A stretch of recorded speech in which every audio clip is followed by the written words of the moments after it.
TTIP is a once-in-a-generation chance to do something that doesn't cost enormous investments. It costs investment in time to actually getting the deal together.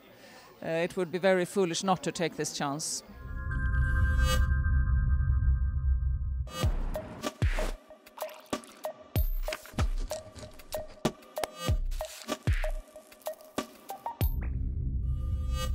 There is no mandate for the Commission to negotiate anything that would lower labour standards in Europe. And I don't actually quite know where that myth is coming from, but you just have to look at the mandate to realize that that is not going to happen. Let me reassure, there's no question that there will be no downgrade in our labour standards. That's absolutely out of the question. It's not being discussed. What we are aiming to achieve in the United States is a strong chapter on labour, which ensures the commitments of both sides to the core ILO standards and their effective implementation in domestic legislation.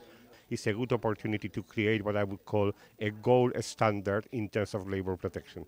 So it is an opportunity, it's not a threat.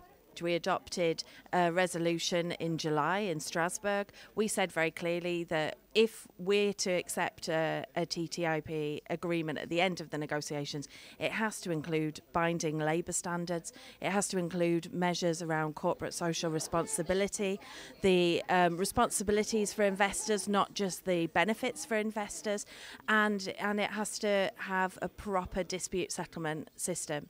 Free trade agreements rarely or never risk labour standards or actually income differences.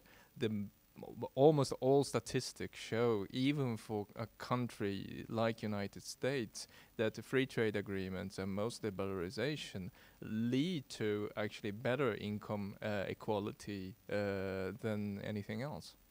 We are somewhat skeptical of some of the studies which have been made, which promise perhaps more growth than we think will actually come from it. If as a community or a group of workers you have a problem as a result of the TTIP agreement, all you get is a strongly worded report. There's no legal binding sanction linked to the trade agreement currently. What we've said in the European Parliament is there has to be a proper dispute settlement system in the body of the agreement to resolve any labour or environmental disputes that arise as a result of the agreement.